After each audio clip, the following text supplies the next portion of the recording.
From the heart of Big Ten country, Los Angeles, California, Ryan Abraham and David Woods present the Podcast of Champions.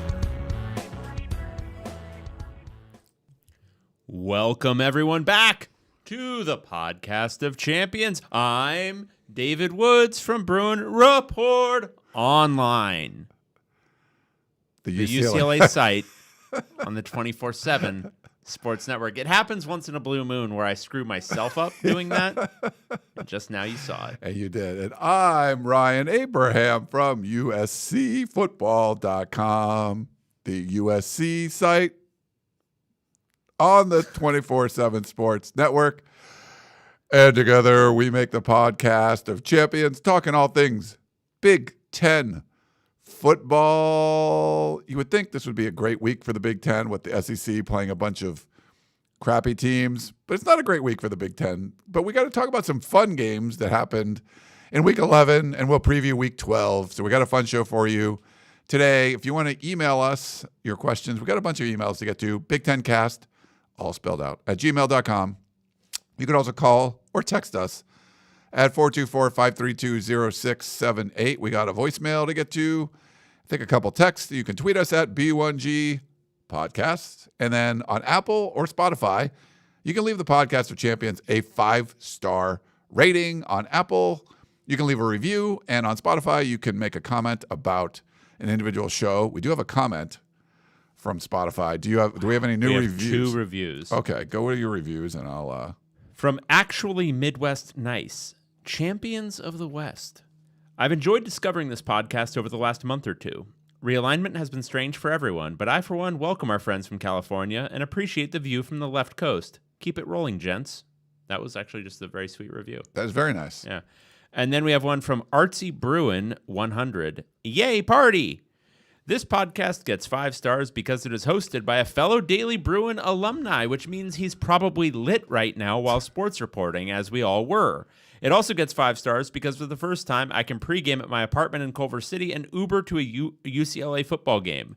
As a young alumni, I never understood the great Rose Bowl tailgating experience. How the F am I supposed to get home from a remote golf course on Mars after getting shammered off some brewskis? Drive? Well said. I mean, well argued. You're making a fair argument. Love that. And then on Spotify for our last week's episode from Alex, he said, the show's legacy will be episodes of ill-prepared Big Ten football talk and some foul-mouthed sailor named Griffin who sailed the 7 seas. Correct. So thank you. Good one there. We appreciate that. I got an email from, if you remember last week, POC Jock emailed us with his Apple take. Remember, it was it was like the Apple one. It was really funny. We said, hey, we're going to win the gift card. He emailed me back and said, he was like the one that had money, like a meme for money at the bottom, and suggested that I either go buy some food with it and bring it to a local food bank or donate the card. And since I do work at the Salvation Army right down the street from here, I will take the Trader Joe's gift card over to them. I got some stuff I wanted to donate anyway, so I'll just do it all at once. But thanks, POC Jock, for doing that. I thought that was very nice. That's very sweet. With the holidays and everything coming up, we appreciate that. We also appreciate our friends over at MyBookie. Now, they can be our friends, and hopefully they're your friends. We're not going to be your friends if you're following us for your picks. Yeah. We had a good week the week before. This past week was no bueno. Dave went 2-5 in his picks against the spread. I went 3-4, not much better. At least I beat him, but still not much. Dave, you're 45-51 on the year. I think this is the worst year you've had. No, last year was really bad too. Was it? Yeah, I can't remember. Do you keep track of it anymore? Yeah, I'll look at it somewhere. And then I'm 500, 48. But we bounced back the previous week and not this week. But you can follow us. You can fade us. You can just go along with what we were saying over at MyBookie because they've been awesome to us over the last few years, and hopefully they can be awesome to you. The deal we have going with them this year is if you're new, you haven't jumped in on the MyBookie bandwagon yet, you can use our promo code POC, and what you can get is a bet back bonus token. What does that get you? Your first bet, up to 500 big ones. It doesn't matter who wins or loses. If you win the bet, that's great. You win your money. If you lose the bet, you get a redo. So that's the bet back bonus token over at MyBookie. It's been great to work with them, and hopefully you guys can check it out and see what we're seeing. I know some of the users have emailed me over the last several weeks and like their experience and stuff. So hopefully you do too, but make sure you go check out our friends over at MyBookie, and the promo code, like I said, is POC. MyBookie, where bettors win together, because bragging's good, but cashing in is better. Yeah, just don't use our picks, or specifically fade mine. You'll be making Fade both money. of them, yeah.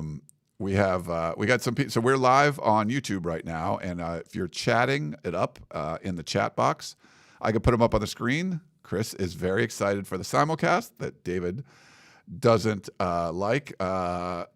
Baris 557. I love the simulcast. It's the word. It's not a simulcast.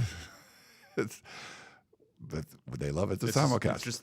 It's just the cast. Holy hell, those numbers are bad. Yeah, tell me about it. They are bad. That's okay. I'm hanging on at 500. We'll see if David can make a comeback there. But thanks for jumping in the chat if you're live with us. And David's live in person. He's like literally in the room next to me. That's right, baby. We can't remember the last time that has happened.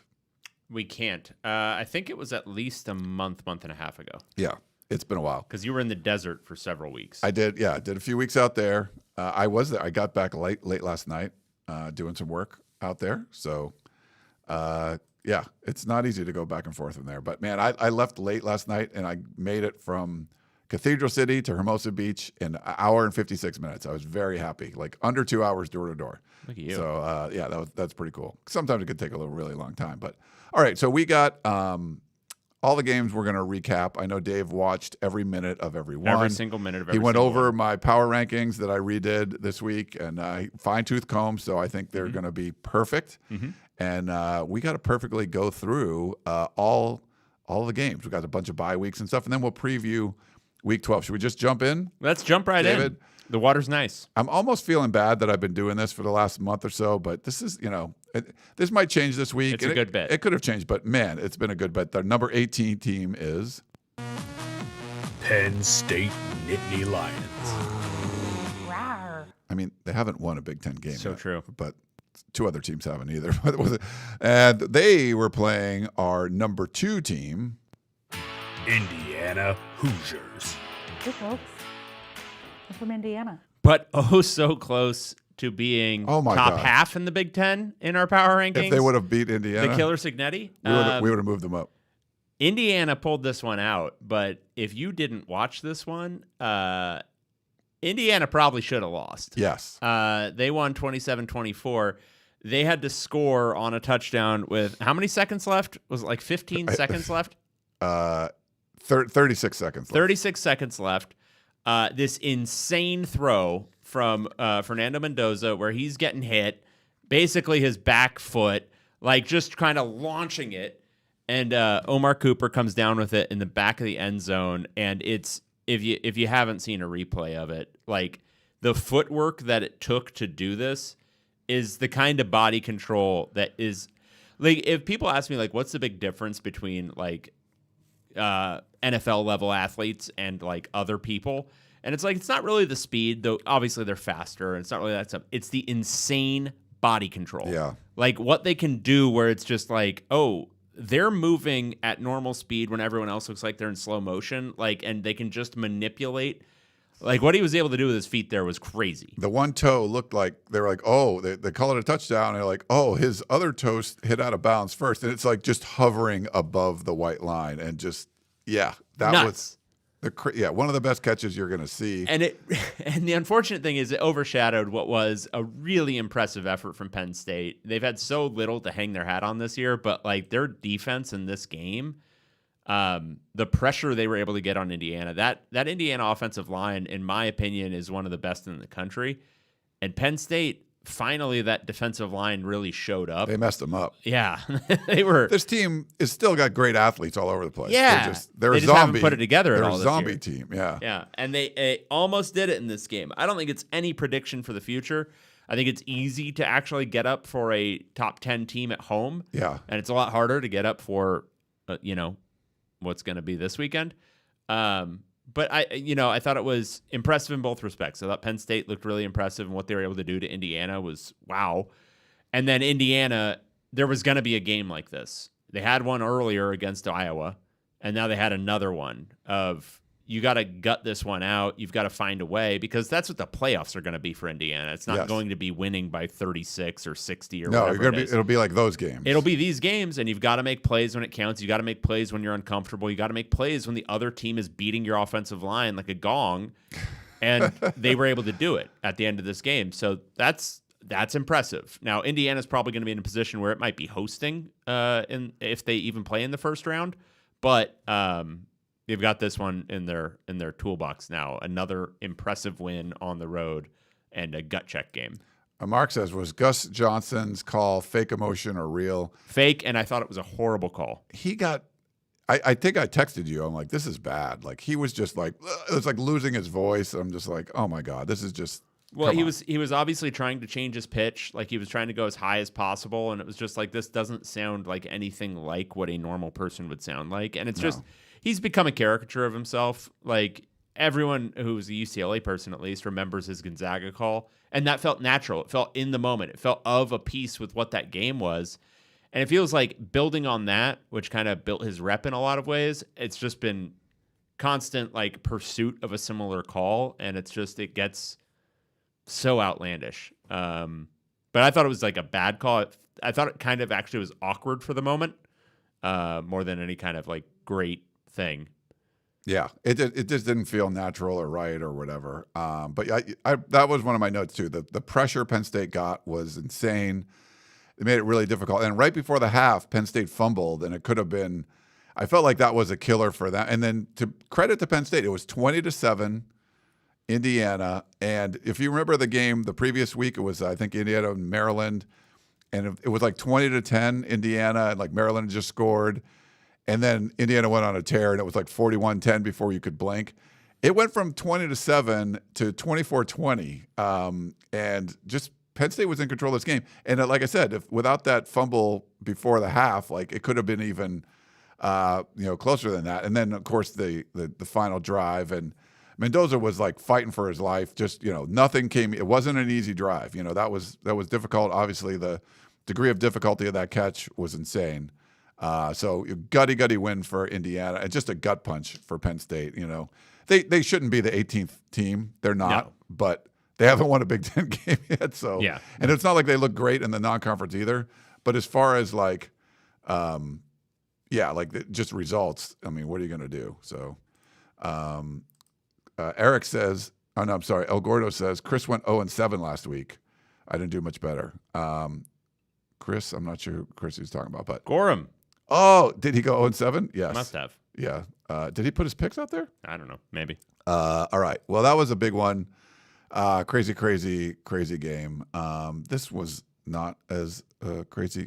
17? Purdue Boilermakers. They were taking on number 1. The Ohio State Buckeyes.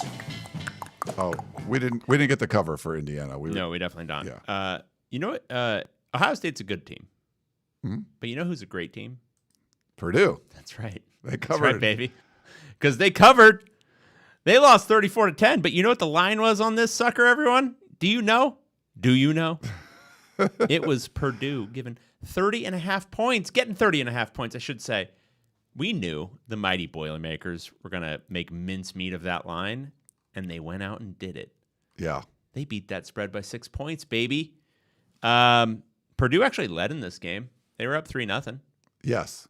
Do you remember those days? No, I wrote that down. I was like, it's 3-0. Like, oh, cool. And then you start watching, and it's just like touchdown after touchdown. And then they shut these Buckeyes out for an entire regulation football quarter. Yeah. Can you, let's all just bask in that for a moment. Yeah, Ohio State's a buzzsaw right now.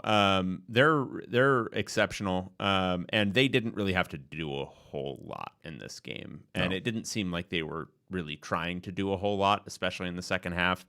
But, they've found some really good things. Bo Jackson's emergence at running back has been impressive for them. Julian Sayin, I think, has been better than anyone thought he was going to be as a sophomore.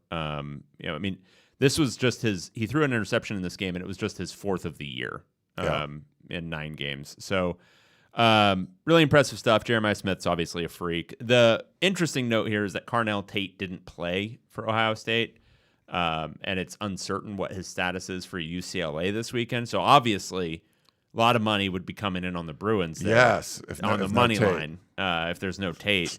But yeah, I mean, Purdue is as we've talked about at length.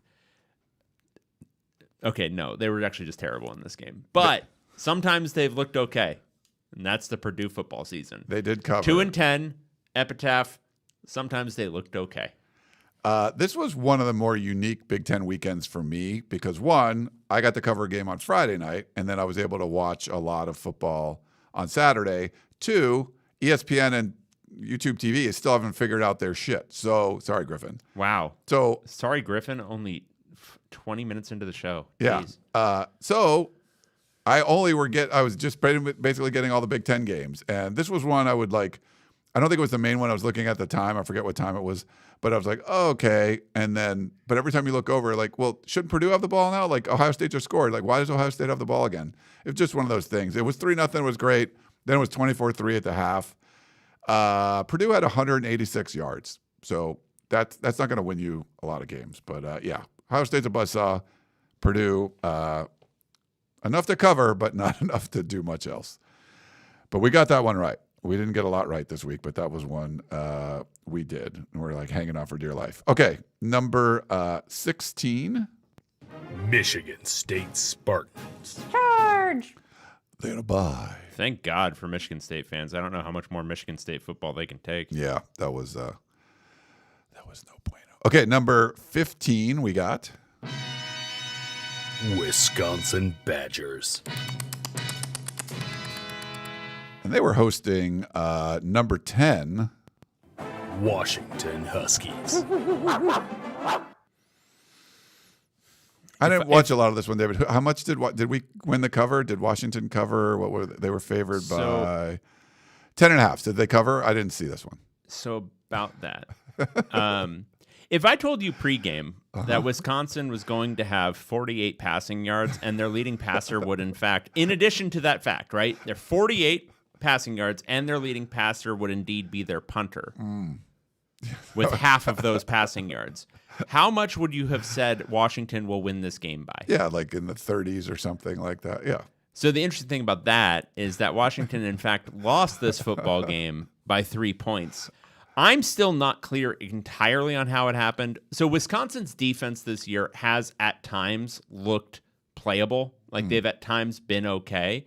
But even in this game, like Wisconsin had 48 passing yards. Like you shouldn't lose to a team. Like half of them by the punter. That is peak Iowa football. Like that shouldn't happen. Washington didn't score a point after halftime. That's like Jedd, buddy. What's going on, man? It wasn't like Wisconsin ran them. They had 205 total yards. Like we saw that Purdue had 186 against Ohio State and lost by a zillion. Like, how did Wisconsin win this game? I don't know. I mean, it was turnovers. I mean, Washington turned it over twice, and Wisconsin didn't turn it over. But like, 13-10. But the thing I don't understand is how is Washington going through these lulls where they just have a complete inability to score?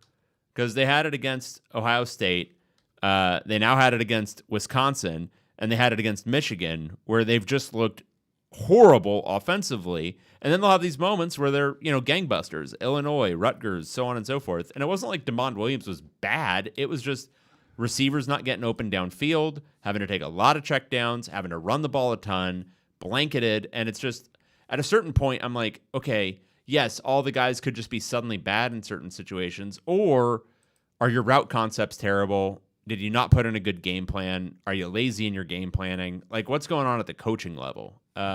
And that's where, for me, it falls on dumb Jedd. Dumb Jedd, you can't lose to Wisconsin. You just can't. You can lose. When he gets to UCLA, he won't lose those games. Or Florida. You can lose to Ohio State, right? You can lose and score 6 points and look bad. That's fine. I mean, it's not great, but it's fine. You can lose at Michigan, right? And Michigan has NFL talent. Yeah. Right? Okay. And you can score 7 points, fine. You cannot do this to Wisconsin. No. A bad Wisconsin team. Mark says Jedd's family doesn't like Seattle. Meet the next mighty Bruins head coach. Stop it. Stop saying that. This is bad for him because he's up for a bunch of jobs, or was. And El Gordo says Wisconsin's on upswing, given their coaches staying. Yeah, they did give Luke Fickell we had an email about that too, the vote of confidence, and they get a big win. Yeah, crazy. That's bad for Jedd. It's bad for Washington. Maybe it's good for Washington if you want to keep Jedd. It's bad for him. That's hard to hire the guy. Like, oh, you're going to hire the guy that just lost to Wisconsin, like one of the worst teams we've seen. Like, no. We missed some breaking news also. And it was pointed out in the chat a few times. Michigan State took a loss even in their bye with probation. And the ESPN article says NCAA placed Michigan State football 3 years probation for violations that occurred during Mel Tucker's tenure as coach. They occurred due to the participation of 3 ineligible players. Now the Spartans going to vacate all 14 wins from the past 3 seasons. A school spokesperson confirmed. Includes all 5 wins last season during Jonathan Smith's first year as coach. 3 players are no longer with the program. They're also penalized $30,000 and 1.5% of the program's football budget. That was $58.6 million for last year. So they're going to face restrictions on official and unofficial visits, recruiting communications, not communicating well there, recruiting person days and off-campus recruiting contacts and evaluations over the probationary period. So, do you think? I know they didn't include it, but do you think they will vacate any of their conference wins this year? No, I think those are safe. Yeah, Jonathan Smith, man, you got to get out of there, buddy. But too bad you suck this year. Otherwise, you'd have a nice little landing spot in Pasadena. Yeah, or actually not in Pasadena, in Inglewood. Oh yeah, we'll get to that too. We had a question on that, so we can more newsy things. You don't seem super happy about it, but yeah, bad loss for Washington, but good for Wisconsin. You know, you give your coach a pat on the back and say, "You're sticking around. We're not going to fire you. You got to win." Nice. Number 14, Maryland Terrapins. Snap. They're on the road at number 12. Rutgers Scarlet Knights. Scarlet Knight. This was my favorite game. Because we picked it differently? Yes. Yeah. And did you get it right or no? No, I didn't. Oh, you did? So right. that meant I did. Oh, good. Okay. That's why I like this one. Maryland's offense was entirely Malik Washington running the ball. And it was impressive. I mean, he did run it. I think he had one, it was like a 75-yard touchdown, I think, at one point. But Rutgers won 35-20 because Antoine Raymond is a sicko at the level of like old school running backs. Like, who in their right mind is giving a single running back 41 carries in modern college football? John McKay used to, when you had like, I think it was O.J. Simpson running too much, and like the ball's not heavy, so just give him the ball. Yeah. But, I was going to say some things that will make us all have diminished enjoyment of college football, and we're not allowed to say those things anymore. But I don't think all those collisions are good for a young man in a single sitting, so to speak. 41 carries for 240 yards. That is some like LaDainian Tomlinson, like circa 2005 stuff with the Chargers as a professional. Anyway, it was very impressive. He's a very, very impressive player. And he's the reason Rutgers won this game as decisively as they did. But I think Maryland's offense is really broken in a lot of ways. They've gotten by on a pretty good defense this year, and then Malik Washington early on in the year was able to make some things happen. He's kind of hit a little bit of a freshman wall. Impressive running in this game, but like passing the ball, I don't think he's seeing it great right now.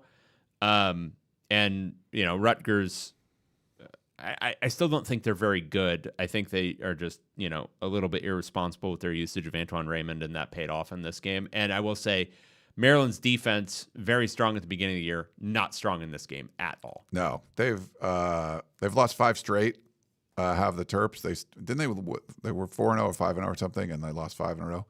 Maybe they're 4-0. Yeah. So the first two plays of the game, I think it was Malik Washington ran, and it was 2 runs, 75 yards, and a touchdown. Rutgers drives down, interception in the end zone or really close to it. And to me, it looked like just Malik Washington running was like the entire offense. It was like if you ever watch like sorority football, they have like that one great athlete, and she just is the quarterback, and she just takes it and runs all the time. Sorority football, you mean 2015 Arizona Wildcats? Or that too, yeah, yes. Or 2016, whichever year it was. Yes, that's basically what it was. But that that didn't last the whole game. In the beginning, it looked great. Raymond, 240 yards is ridiculous. But Maryland had 300 yards rushing on the game. Maryland had 300 rushing yards and still weren't able to win. But Rutgers, pretty impressive performance. We've seen some. I think Rutgers threw for like 300 yards against Iowa. This was a big rushing day for Rutgers, so they could do some things. And this was basically a pick 'em, right? It was Rutgers minus 1.5. And they covered by a long shot. But in the beginning, it looked like Maryland was going to, and then Rutgers just took over. Yep. All right. Here's one that Dave would be covering if he did those things. He covered, just wasn't there. Number 13. UCLA Bruins. Wow. They were hosting number 9. Nebraska Cornhuskers. I'm peeling corn. Yeah. Yeah. Wait, is that the one we're on? Isn't that? Oh yeah, we are on UCLA. Yeah. Sorry, my bad. I watched this football game between the Nebraska Cornhuskers and UCLA. I can't say there was much that was memorable.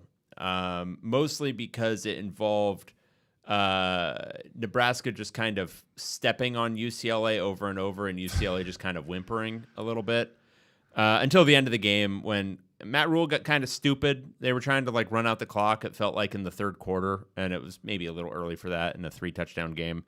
But Nebraska starting a backup quarterback, TJ Lateef, who had 7 attempts for 7 yards against USC the week before. Had arguably its best offensive performance of the season. It won't look like that because they only scored 28 points, allowed 21. But on a per drive basis, because I think they only had 6 real drives, they had 4 touchdowns. That's a pretty good ratio. Like that'll win you a lot of games. They were able to run the ball really, really effectively. Emmett Johnson was incredible. He wasn't just running the ball, but out of the backfield, catching the ball was maybe his more impressive work. Yeah. It really allowed TJ Lateef a lot of outlets, and UCLA, I don't know what they thought they were going to get out of Nebraska in this game, but their scout was so bad because they had none of the underneath stuff covered. They didn't seem to be stacking the box very well. Their edge containment was horrible. It looked like a team that's maybe going through the motions. Maybe that Indiana loss by 50 really did take it out of them.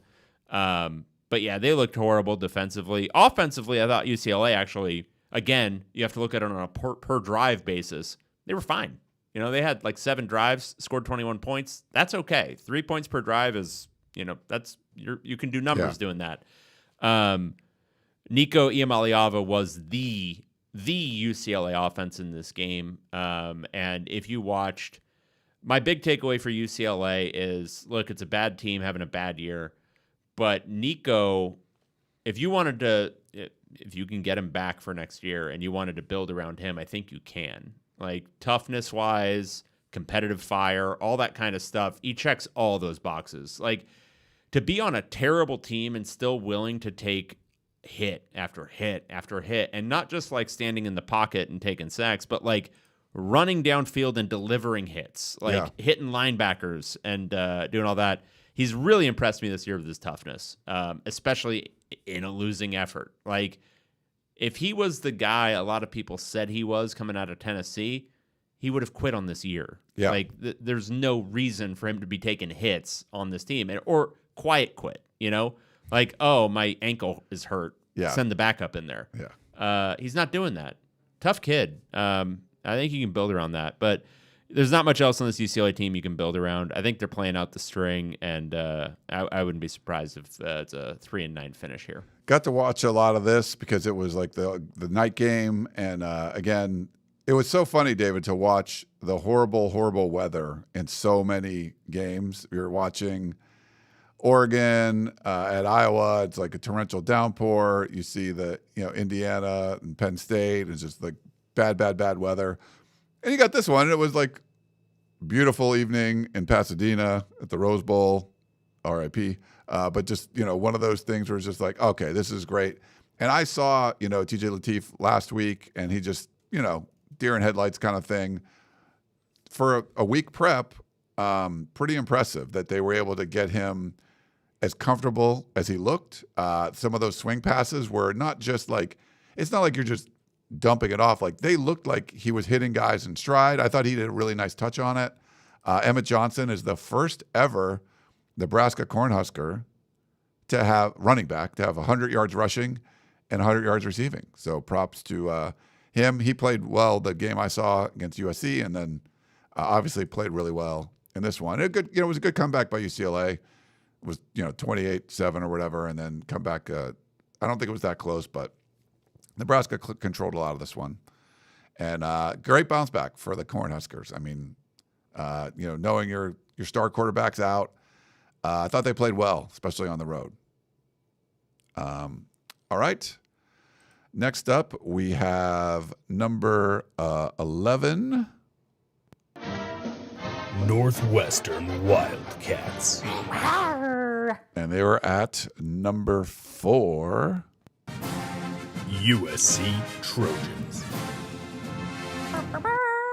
Now, look, I'm going to start this with USC won 38-17. They covered. Good for them. We got this wrong, too. This game flipped so hard that it almost gave me whiplash, and the play itself flipped so hard. So Northwestern has some momentum. They've scored a touchdown. They stopped USC. Then they got stopped themselves, but like that's normal Northwestern football. It was 14-all. Yes. And then what happens is USC, Jaden Mayava's dropping back to throw the football. That's what he does. He's the quarterback. Yes. Right. And he throws the football, but instead of it going downfield, right, it stops at the defensive line. Yes. Right? Where Northwestern defensive lineman, I think his name is Caden Story. Is that correct? I believe so. He did a good job dropping back into coverage. Yes. And so big man catch ball, right? He did. Impressive. He then runs, and it's like, oh, something's happening here. And he runs down the sideline, and he almost makes it to the end zone. Yes. At that point, and he's holding the ball, but it's kind of in an awkward spot, right?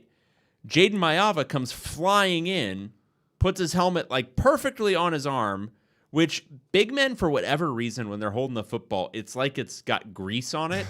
And so that hit, it didn't hit the ball exactly. It hit his arm, but it like jostled him enough that it just came flying out through the back of the end zone. But it didn't go quite through the back of the end zone. No.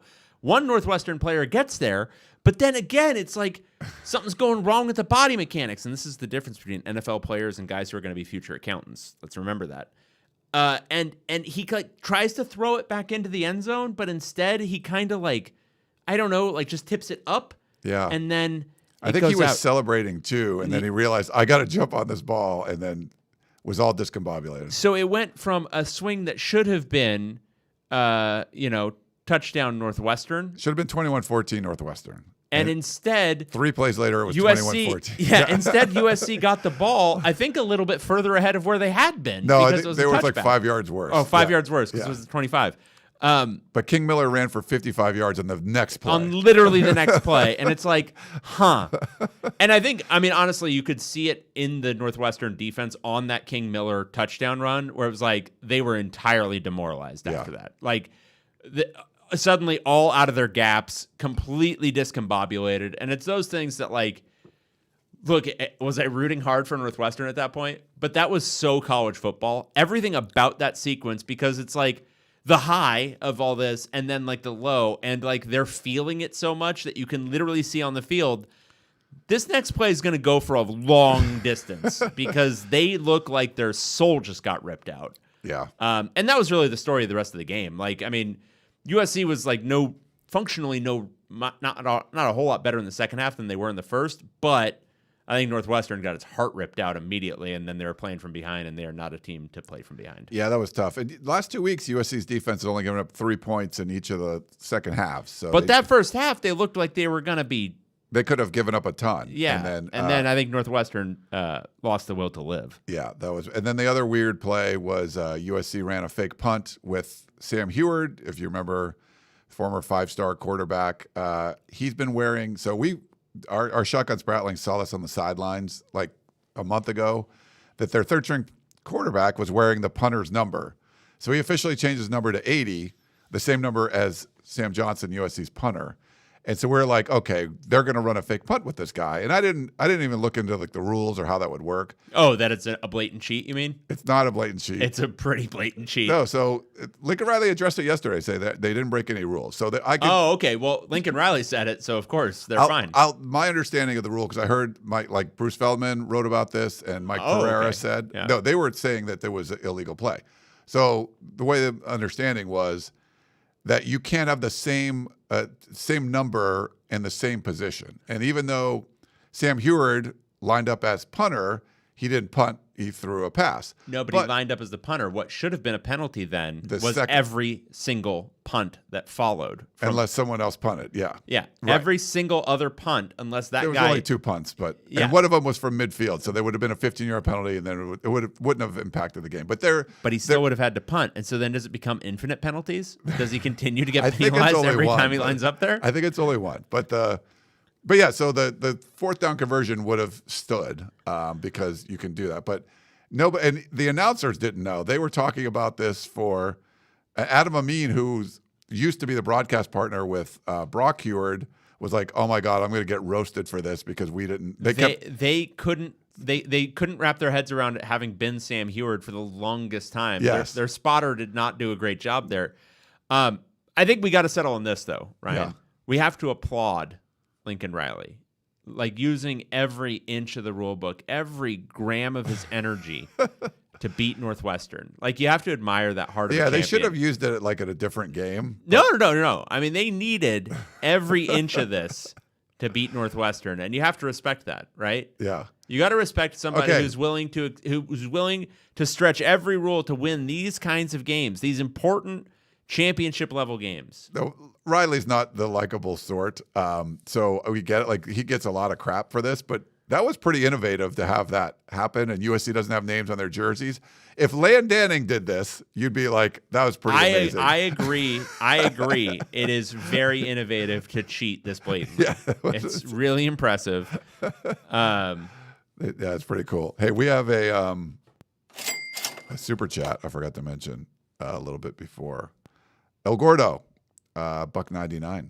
Who has earned more of their pay, Nico or Lincoln Riley? I think it's Nico, no question. Any player has probably earned more pay Way more than pay, a stupid PE coach. Yeah, especially one that's getting $11 million a year that you haven't really won much of anything. So thanks. Yeah, so that was Northwestern. They put up a good effort early on. Stuart Mandel was there, former Northwestern. He's a Northwestern grad. Got to talk to him a little bit. A couple of my friends one of them works in the entertainment industry. She went to Northwestern, and we went to that Rose Bowl together way back in 1996. So it was good to see her. So it was cool. Cool little Friday night outing in the Coliseum. Cool. Number 8, we've got Minnesota Golden Gophers. Autobahn. Number 7. Illinois Fighting Illini. Hi, I'm from Illinois. Yeah, they were on a bye. Number 6, heartbreaker one. Iowa Hawkeyes. They were hosting number 3.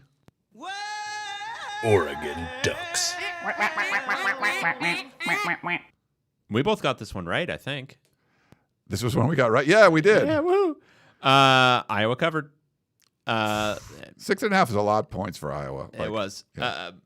Yeah. This was the classic too much time left game. Yeah. Iowa scored. Go ahead to make They it. can't be picky. It's not like scoring a lot. Like it's just not like just pick your like this. Like them scoring is sort of like an act of God here. So They scored. it was a terrible weather, like the rain. Oh, it was a nasty game. But it was a really impressive drive. They went 93 yards in 12 plays. It looked like a real team driving. Looked like a real team running an offense, and ate up a ton of clock doing it, just not quite enough. And they scored to make it 16-15. They missed a 2-point conversion to make it 18-15, which becomes significant because then Oregon uses up the rest of the game to drive 54 yards and kick a field goal. But, the big takeaway is this Iowa team is quintessential Iowa. They're very good defensively. They're going to make it a pain in the ass. Dante Moore did not look good in this football game at all. And all his receivers were out, though. That hurt. Yeah, DeCorian Moore was he might be out for the year now, I think. I think that's what the sound of it is anyway. And obviously the weather was terrible, which didn't help. So it wasn't a good passing attack for either team. Difference was Oregon was able to kind of consistently run the ball. Iowa really wasn't. Iowa, though, was able to just make things happen through black magic. Because they also lost 2 fumbles. Iowa had bad fumbles luck in this game and still had a very good chance to win it. Yeah. Field position, crazy, man. That's the way they win. But yeah, they were outgained hugely by Oregon. Oregon, probably should have won by more, but ultimately, very, very fun end of game, which I wouldn't have expected myself to say about an Oregon-Iowa football game. Austin in the chat said, this is the weirdest Oregon team I've seen. 261 yards, 7.4 yards per carry on the ground, and you only score 18 points. Yeah, passing was tough with the weather. We give Iowa crap, but do you believe, okay, if I give you these numbers, David, 41, 38, 37, those are Iowa point totals in 2020, our year of 2025, in conference play. Would you buy that? No. That literally has happened. Disagree. That did. Not in this case. And it was tough sledding, but that final drive was really good by Iowa. And if I gave you these totals, okay, hang on, 138, 135, 68, 107, 144, 186. Would you buy that as Mark Gronowski's passing yardage totals in every single Big Ten conference game? I was going to say that, yeah. I think he's last in the Big Ten in passing. By far, dude. What are these? How is their offense scoring? And the thing is, I don't even think it's the offense that much. I think it's special teams then defense. And they're playing quintessential Iowa football, which is decisively winning the field position battle and setting their offense up to not have to do a whole lot to score. Yeah. So if at the end of the game, did you see that Iowa fans were throwing, Oregon players kind of came over? Yeah, they were talking crap, and then Iowa threw some stuff at them. Beer cans were coming. So that go-ahead touchdown in the final 2 minutes broke the Iowa record for the most rushing touchdowns by a quarterback, Gronowski. He has 12 already. It's 9 straight games with a touchdown. It's also a Big Ten record for the most consecutive games with a rushing touchdown by a quarterback in a single season. And this is the weird one that I found. So Iowa's lost 3 games. You remember? Yep. In all 3 of those losses, the Hawkeyes have been tied or had the lead with under 2 minutes to go. Yeah. So, yes, if you have a spread that has Iowa 6.5 or whatever, they've been in every single game. But yeah, that was a tough one. That was rock fight all the way. Oregon decided to get into the rock fight because most of their receivers were on the shelf. And they out Iowa'd Iowa in, Iowa City. So it was pretty impressive display by Oregon there. Yeah. But they could, 2 huge games that flipped towards towards chalk that could have really screwed up the Big Ten in the postseason play. But Oregon winning is a big one there. They can afford a loss now and still make the playoff. And then, and of course, Indiana just still rolling. They would have made the playoff, but you want that clash 1 and 2 being the Big Ten and all that kind of stuff. Well, one last team to talk about, number 5. Michigan Wolverines. Scratch. They're on a bye. Yeah. Cool. That's all we have to say about them. All right. Well, let's pick some games. Let's pick some games. Should we pick some games? Can we pick some games? Yeah, we'll start on Friday. We've got Minnesota Golden Gophers. By the way, before we get into this, the games all kind of suck, right? There's like one good one. and- One decent one. Yeah, The like rest you are- wrote the one game and like, oh, let's preview some of the other. I'm like, there's nothing else to really talk No, about. it's But they're going to Oregon Ducks. yeah. Just to preview it for everyone. 6 of the 8 games have double-digit lines. yeah.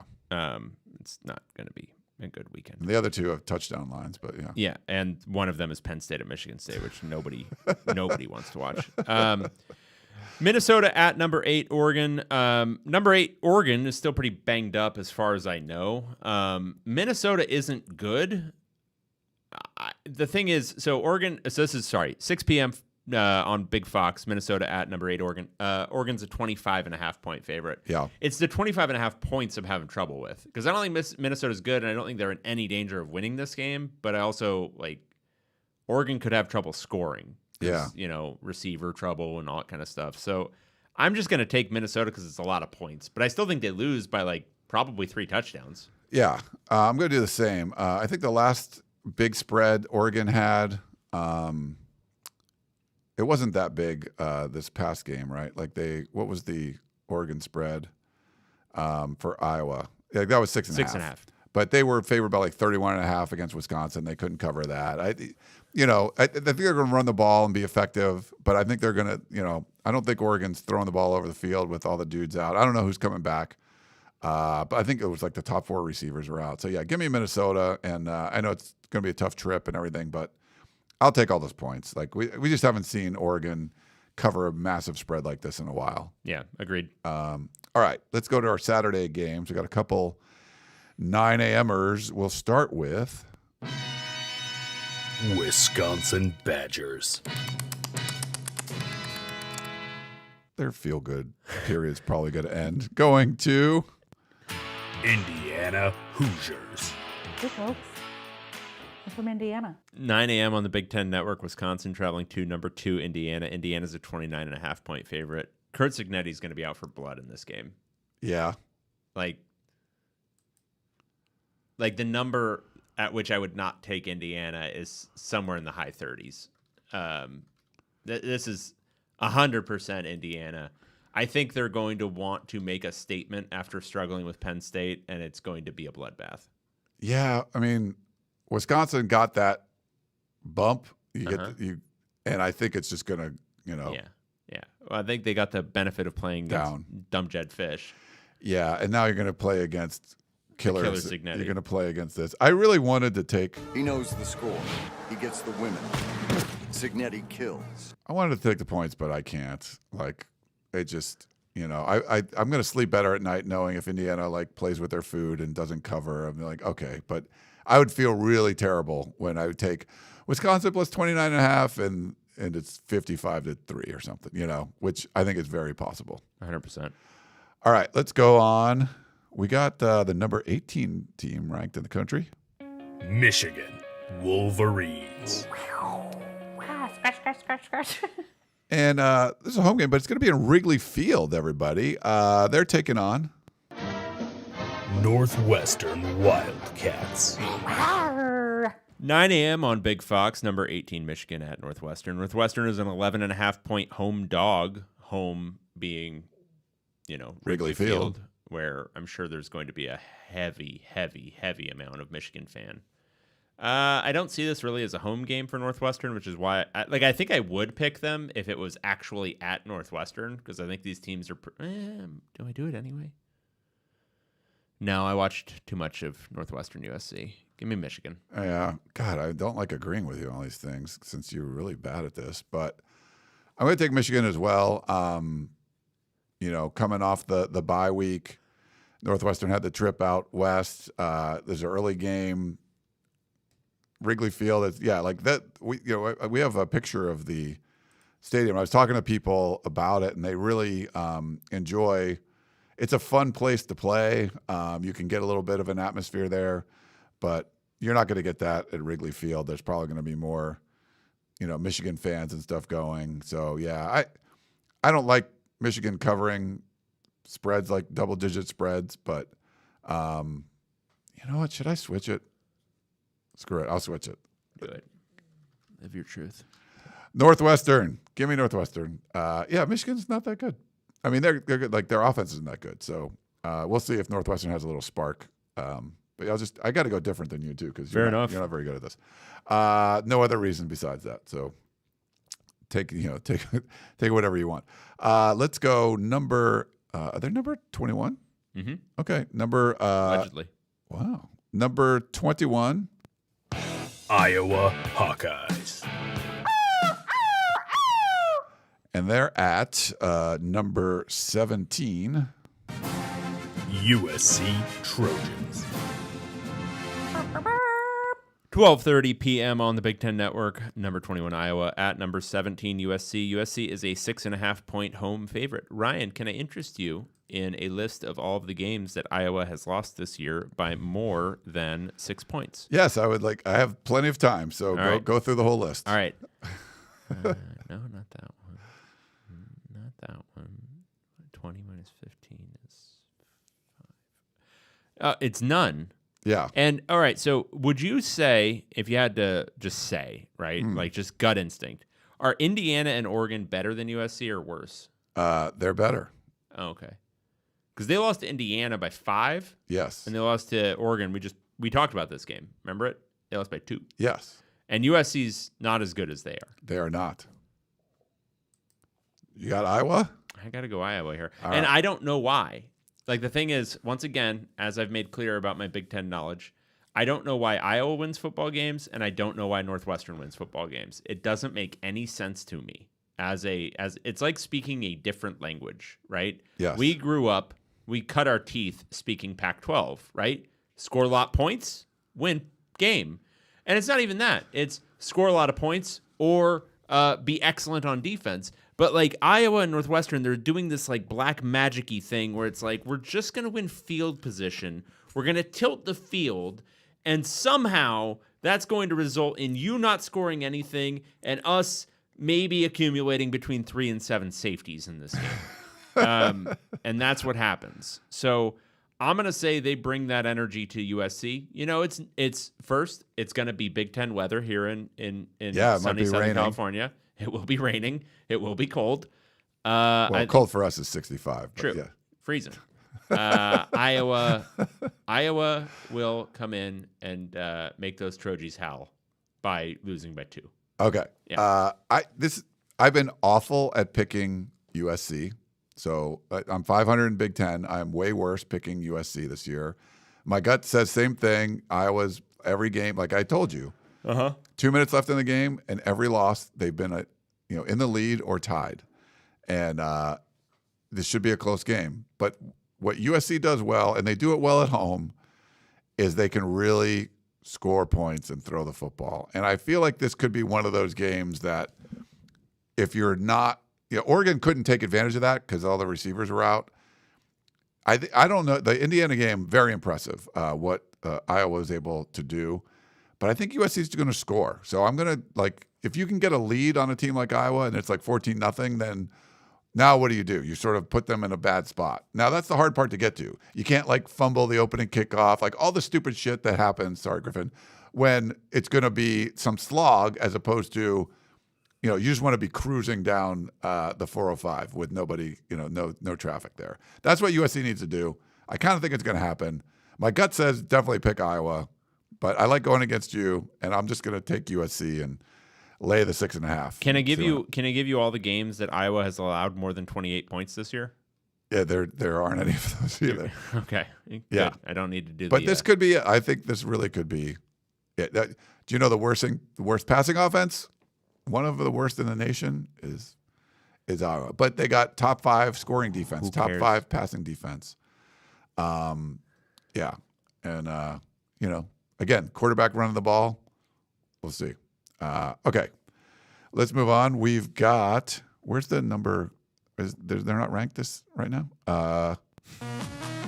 Penn State Nittany Lions. Rawr.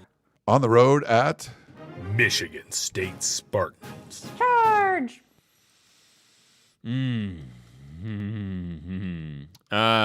This is a robust game. 12:30 on CBS.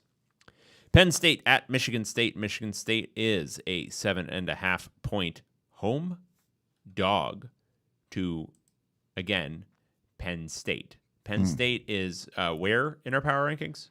18th. Okay. Michigan State then would be somewhere above them, correct? Yes. Well, this is a scientific thing we do, right? Yeah, it's very, Like I do it. Yeah, we apply a lot of robust methods to this. So I got to take Michigan State here. They benched Aiden Childs, so their quarterback play is better. Got better. Yeah. Penn State, I think, is still pretty bad, and I think they had kind of a dead cat bounce, playing against the number 2 team in the country. Now they've got to play a bad team again. Can they beat a bad team? That fact is not in evidence. So, yeah, give me Michigan State. I think they win. All right. Unless you can tell me the name of the trophy for this game, I'm going to go opposite you. The battle for the land grant. Yeah, land grant trophy. Damn, I'm still going to go opposite you. Boom. Very good. Land grant trophy. You know why I know that? Can I tell you why I know that? Why? It's excessively nerdy. You ready for it? Yes. I am in a college football 26 dynasty where I am Michigan State, and I have to play Penn State virtually every season, and I finally won the battle for the land grant last season. Nice. That's good. Yeah, give me Penn State. Like, I've been giving them crap by putting them 18 every week.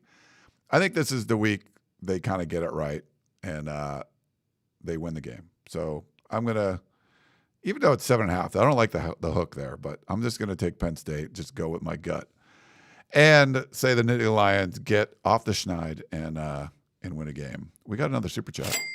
Woo. Yeah. Let's see. El Gordo, another $2. What is the fallout if USC loses at home, if any? I mean, I think you're looking at like 9-3 seems like what you should do.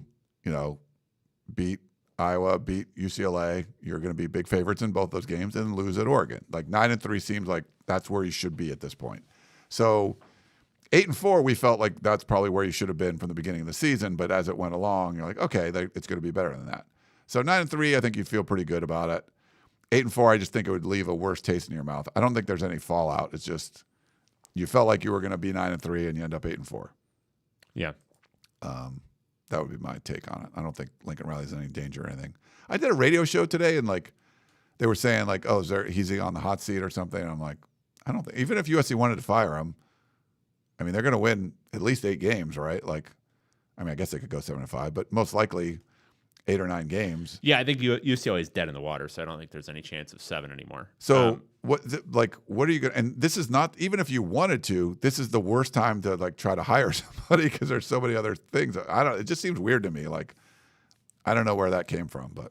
I mean, in a just and decent world, like I think USC fans would like line up to fire him because obviously he's not bringing USC anywhere close to an elite program again. But realistically, it's going to be like a fine season. Yeah, and you don't. That's what you don't fire a guy after fine. Yeah, you want something better than that. Unless it's fine in a series of fine. Like if it's like the 4th season, then you fire him. But I don't know. I mean, it's bad timing and.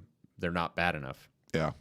Okay, let's go another game at this time slot. Maryland Terrapins. Snap. And they're at Illinois Fighting Illini. Hi, I'm from Illinois. I'm sorry. Does it feel like we have like one of these games, like one of like this game and the previous one and the next one we're going to talk about? There's so many of these games in the Big Ten. So many. Just too many games. Can we cut this down? Can we get down to 12 again? And maybe like excise 6 of these teams? You can even excise UCLA. That's Maryland fine. has to play Illinois, David. Like that has to happen. 12:30 p.m. on FS1. Maryland traveling to Illinois. Illinois is a 14.5 point home favorite. Maryland seems dead to me. They seem deceased. Yeah. Give me Illinois. Me too. 5 in a row. I think Illinois is better than Rutgers, and Rutgers would have covered the spread. So I'm going to take Illinois as well. So 14.5. Illinois coming off a bye, Maryland coming off a drudging. I don't think they can throw the ball very well. So, yeah, I'll take the Illini here. That doesn't seem like a big enough line. So we'll see. All right. The team we always kind of hate or not hate taking. Purdue Boilermakers. Going in Seattle, where it's not going to be raining water, but pianos. Washington Huskies. It might be raining water. I don't know. I didn't look at the weather. Very much so. 4 p.m. on FS1, Purdue traveling to Washington. This feels like a typo because Washington's only favored by 15.5 points. I think I finally reached a point where they are overvaluing Purdue. I'm taking Washington here. I think they smoke Purdue. So Purdue, I'll take to cover 30 points because at 3 touchdowns, teams lose attention and focus. Yes. At 15.5, nah. Washington's still going to be bringing it till 3 touchdowns. So yeah, Purdue's not good. Don't get it twisted. Don't get it confused. They're just not 30 points worse than Ohio State. So yeah, give me Washington. Yeah, I was thinking about it, but I feel like this is going to be the bounce back at home. Like you're going to come home and play better. It's only 15.5. I don't think Purdue is going to like put up a ton of a fight. If they do, I mean, what are you doing with Jedd Fisch here at this point? Like that's a rough spot. I think he knows just for everything. He just needs to go out and play well and kind of get the stench of the loss at Wisconsin out of there. So I think that's what he's going to do. So I will take Washington to cover this one since it's not. If it was getting closer to 21, then I would start thinking Purdue. But at this point, I think I'm going to stick with Washington and not feel great about it, to be honest. Last one, we got UCLA Bruins. Wow. And they're at the number 1 team in all of the land. The Ohio State Buckeyes. This will be a ritual like slaughter. 4:30 p.m. on NBC, UCLA traveling to number 1 Ohio State. Ohio State's a 32.5 point favorite. Now, normally, I would say that's too many points. The unfortunate reality, though, is that I have watched UCLA the last 2 times they have played football, and I do think they are quitting on the season to some extent. And not in like a bad way, and I don't mean this, like when I say that, I do not mean it pejoratively, and I don't think people should be like mad about the team doing it. It's the end of a long season. Like for me, this season has felt like it's taken 7 years. Like, do you guys remember Deshaun Foster was UCLA's head football coach at the beginning of this year? Wait, that was this year? That was this year. No way. And now he isn't. They haven't fired their interim head coach like Oregon State did? That's the point. It's like we've Oregon gone through. State fired their interim head coach. No, that was fake. Oh, damn it. Yeah. Boomer. Have some media literacy. I just saw a tweet. But quickly. like Tim Skipper has now been the head coach long enough that we've had highs and lows of Tim Skipper. Like when you have an interim long enough that it's like, oh, he's riding the roller coaster of like a normal coach season. Things are just weird and it's too long. It's taken too long. What they should do if you fire a coach in the first 3 games of the year is everyone should just agree the season is over at the end of October. Like everyone gets a month extra off. Yes. You can enter the portal earlier. Like all that kind of stuff. Just call it a day. Anyway, the season functionally ended already, and I'm previewing this game. I'm writing the preview right now. Yeah. And Ohio State is sort of without flaw. Like they pass it really, really well. They run it really, really well. They're really, really good on defense. UCLA doesn't really have a thing that they can cheat against and like do. So, yeah, I think Ohio State wins this by like 40. All right, I'm going to take the Bruins. They didn't cover for me last week, but they've done pretty well as like big underdogs. Now, I didn't take them against Indiana, but that was like 26.5. Like this is 32. I don't feel good about this. I get it. But I'm going to take UCLA. Ohio State's been less likely to beat the pants off of people if they don't have to. So they don't think they have to do this. And Nico's tough. He's a tough kid. So Give me the Bruins. Trying to go against you as much as possible. They would either catch up or just like spread it out a little bit more. Yeah, that'd be great. Put me out of my misery. Nice. All right. Well, why don't we do this? Let's take a quick break and we'll come back and start answering your questions. Back in a minute.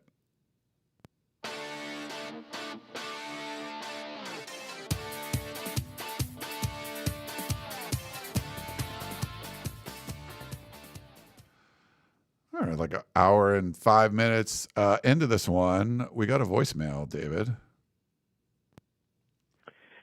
What up, Podcast of Champions? This is Eddie from Orange. Got a quick question here for Jeff. Jeff, as a UCLA fan, what would bring you more joy if hypothetically USC were able to beat Iowa and Oregon? Beating USC, the Bruins beating USC in the last game of the season, knocking them out of the playoffs? Or would it be more enjoyable for a scenario where somehow Michigan wins against Ohio State, USC beats UCLA, and Iowa and Oregon, somehow USC becomes the number 2 team in the Big Ten and then gets boat raced? Like, we're talking, 56-14 boat raced by Indiana in the Big Ten championship, and then gets eliminated from the playoffs. So here are your options: USC eliminated playoffs by UCLA, or crushed by Indiana in the championship game. All right, take it off the air. Thanks. Thanks, Eddie. Thanks. Bye. I like you make David think. That's a great question. The funnier outcome is 100% the UCLA loss. Like, that's the funnier one. Yes. Because it will be it's going to be a 3-8 UCLA team coming into that game. Unless Washington does something very funny again. So that's the funnier one. But I think from like a Schadenfreude standpoint, it might be the Indiana one, because that will be like USC at that point will feel like, oh God, we're on the doorstep of like not just making the playoff, but maybe we're going to be like the 8 or 9 seed. Like if we win this thing against Indiana, right? And then to just get absolutely smoked so hard that you might drop out entirely from the playoff. I don't know. That's tough. That's really tough. All right. Good one, Eddie. You stumped the. Yeah, I'm going to go the UCLA one just because it would be funnier. Stumped the Schwab. Yeah. We did have a chat from Mark. Bruins going to SoFi, posturing to try to get Pasadena to come to the negotiating table. I don't know if you want to address that. Sure. Everything we've heard is that their intention is to go to SoFi. Now, Pasadena and the Rose Bowl are going to do everything to stop it. I'm going to do my level best to stop it. I think it's a horrible move, but they're going to try to, allegedly.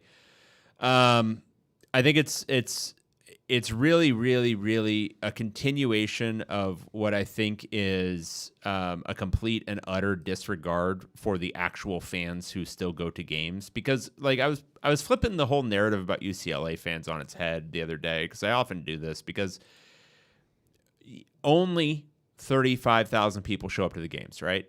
Yeah. But let's flip that on its head. 35,000 people to show up to watch this shit.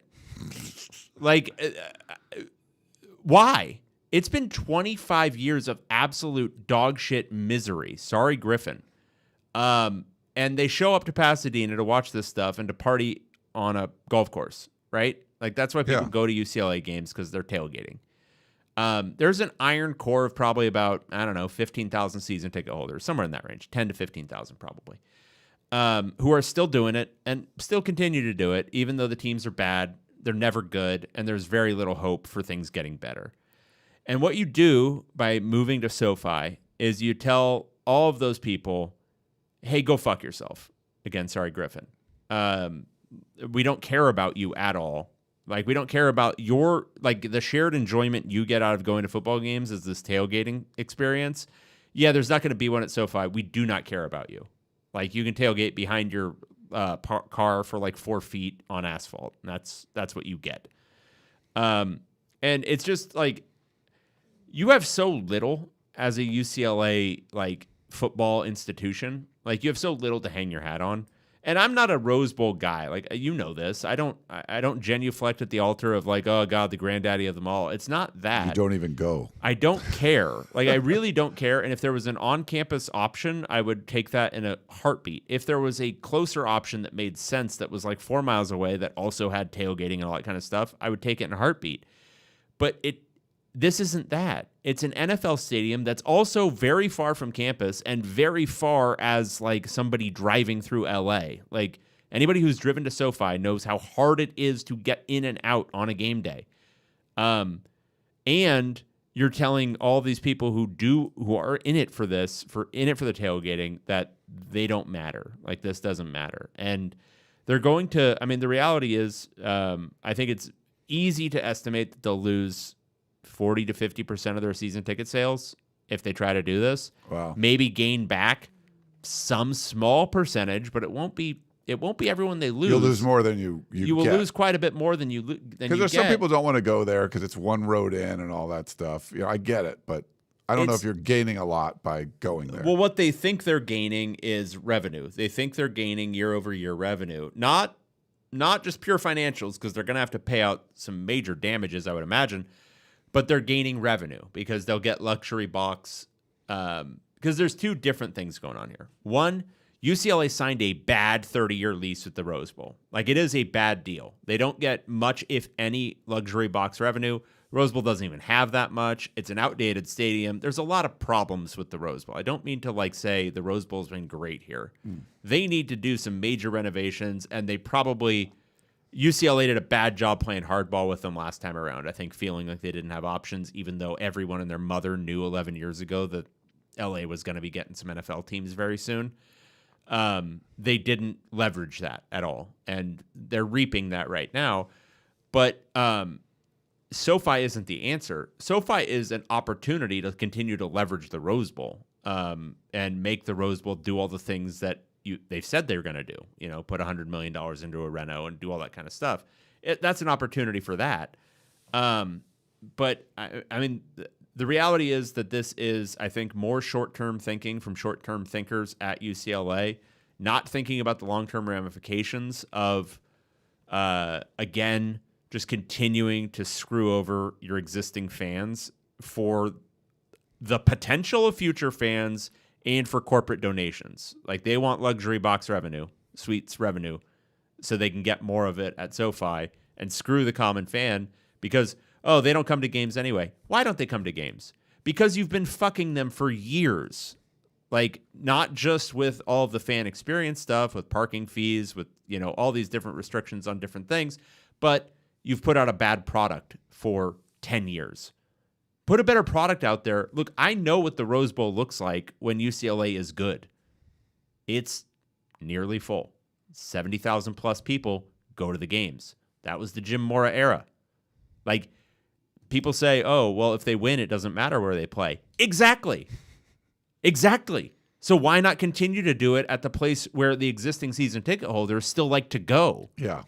I don't know. It just feels... It feels like stupid. It also feels like something that they're just, every single one of these moves pushes people further away. And this is UCLA, but you could maybe make writ large arguments about the rest of college football. It's another thing that just pushes people away. Yeah. Big Ten, for all the financial benefits, push some people away. NIL, push some people away. Coach buyouts, push some people away. Like, all this stuff, you know, the faceless and nameless teams that are put out there, coaches becoming more restrictive with media access. Now it's just more stuff where it's just you're whipping that horse and eventually it's going to die. Yeah. And I wish somebody had even an ounce of a thought about what does any of this look like in 10 years. And that's at UCLA. That's in college football generally. It's a lot of people who don't care about the sport. don't care about UCLA making decisions for all levels of this thing, and it's gross, and I hate it. Andrew, lots of short-term thinking by people surrounding this conference for a good little bit now. Yep. All right. Well, thanks for that rant there. Let's go to some questions. Email from DC Dog. Ahoy, Ryan and Dave. Nebraska is starting TJ. We did this one. Oh, we did that. Oh, my bad about that. Yep. Sorry. This is from Kevin. Did we do this one too? This was, I think we did. Yes. Okay. All right. This is from Brian Pitt Hoosier. Hey, fellas, love the podcast. Left a 5-star review and a comment on Spotify last week. Not sure why, but it keeps showing as in review for some reason. Maybe the Nazi reference? But here you go. Thanks for the effort in putting out the POC. I'll read it here. With the co-host being from LA, you might expect this podcast would be superficial yet entertaining. You would be half right. Listening to this podcast is as entertaining as visiting the Nazi dentist from the movie Marathon Man, except instead of torturing you through your teeth, it's through your ears. These bozos can talk for 90 minutes and make fewer good points than a Tino Sinceri offense. Rated podcast 5 stars only because I'm a jerk and want others to share my misery. That's beautiful. Thank you, Brian. It is, but if you're questioning, was it the Nazi reference? It's probably the Nazi reference. It's probably the Nazi reference. Yeah. When in doubt, if you have to ask if it was or was not a Nazi reference, it was probably the Nazi reference. I don't know why it didn't get reviewed, but maybe it's the yes. I don't think it's I get it. Okay, Frank at Sacramento, being crazy helps. Dave's rant regarding Lincoln Riley not being pissed off for greatness is right on point. Winning college coaches need to be psychos. Kirk Signetti is just that. Oh, wait. I'm sorry. Wrong one. He knows the score. He gets the women. Signetti kills. Landanning is a true psycho. Nick Saban is/was a psycho. Lou Holtz was a psycho. Who have I left out?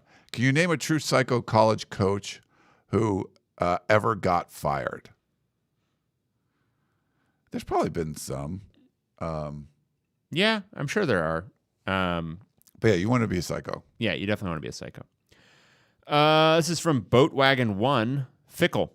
I hate Wisconsin, but can't agree with you on Fickle being retained. Bankrupting your program through buyouts is dumb. See UCLA. Put the money into players. And Fickle didn't forget to coach. You're not going to find someone better. Someone has to break this cycle of madness. Note that I wouldn't have fired Christ in the first place. Love your pod, and I'm another longtime Big Ten fan that hates the powers that destroyed the Pac-12. Best Boatwagon. I get the argument. I really do. I don't think the answer to the fire coach cycle is to no longer fire your coach. I think it's to stop giving out stupid buyouts. Yeah. Because this is a point I've made pretty frequently, but I'll just make it again kind of briefly.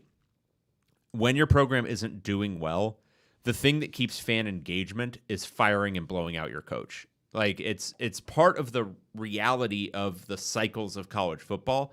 If you're at a really, really good program, you don't do it. But if your program is caught in this, and again, I am a UCLA person, so I'm an expert on this. If you're caught in this, you have to blow out your coach when things go bad. Otherwise, you lose fan goodwill. And It takes a long time to rebuild that. And if you get caught up in, no, we're going to zig when they zag, you're going to start making more decisions that aren't tied so much to the bottom line of winning football games. And yeah, you might continue to make money and you might say, oh, well, this is fine. And then you make that decision again the next year and then the year after that and then the year after that. And suddenly you're Wisconsin, this school with like slightly below Ohio State and Michigan level tradition in the Big Ten, but you're finding that your administration is content with 7-win seasons, 6-win seasons. And that's where things get bad. So as a fan, your job is not to be rational with your school's money. Your job is to be crazy. Your job is to make sure they know that this isn't acceptable. And also, don't give your head coach a big, stupid buyout when you're going to need to fire him. Almost every coach is going to need to be fired at some point. Like, all athletic directors need to remember that. We're going to need to fire this guy between 5 and 7 years from now in a good situation.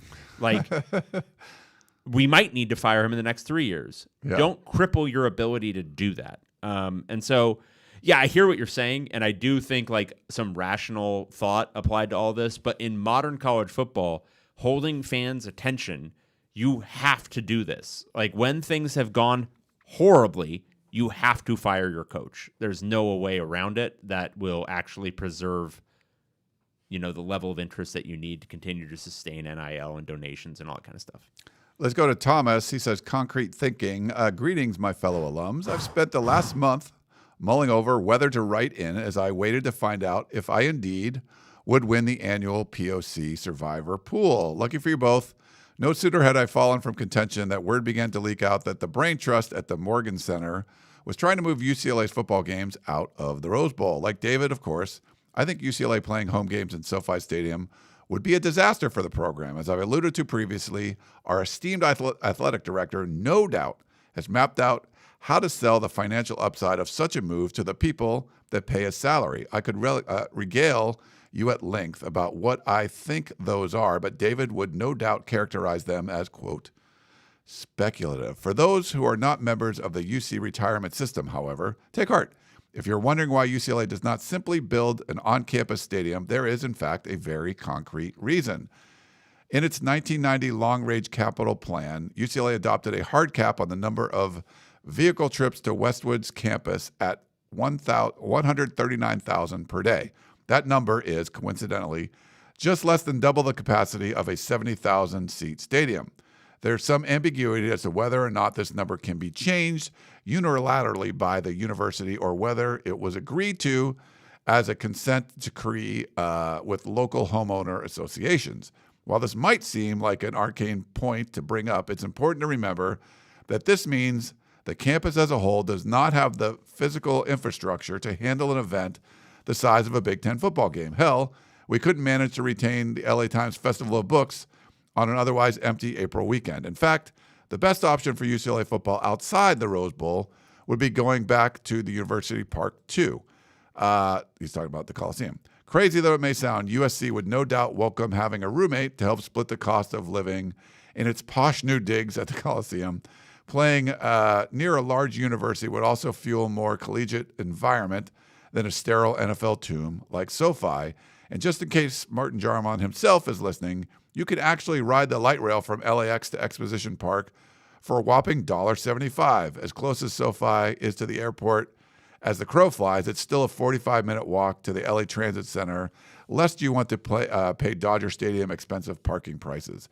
I'd go on, but both of you get the gist, and I'm trying hard to stay below that 500-word limit. Keep it mediocre, guys. Thomas. There's no way that was under 500 words. No way. That was a lot of reading. Going back to the Coliseum would be a better idea than SoFi. But what I will say in response to the long, weird stuff about UCLA, how many cars does he think go to a Big Ten football game at what would be a 45,000-seat stadium? Because it's not 139,000. No. At first, not everyone is driving themselves individually to a football game, and that would triple the capacity of the proposed stadium. Like, it would be a 45 to 50,000 seater at most. That's not the reason. The reason is there is absolutely no political will to do it. And also Sunset Boulevard being like one lane each way going into the stadium would be brutal. But the reason isn't the number of car trips to UCLA. UCLA's capacity to host a football game on a Saturday when no one is on campus should not be understood to be anything else other than they would barely notice. Like, there are 22 to 23,000 parking spots on campus. Like, they could have more easily. Like, that's not a real issue. Anyway. All right. This is from Stephen P.A. Always an entertaining listen and worthy of a 5-star rating. But, gents, did a piano fall on both your heads last week? You both picked Northwestern. How many years did you cover the Pac-10/12? And what was the visiting team's record for Friday night games? Great point. I wanted to use more colorful language, but you say sorry, Griffin, too often as is. Yeah. Did we pick? You know what? We took Northwestern. Flip me. I want Oregon. On Friday. Oh. Yeah. Sorry. Good point.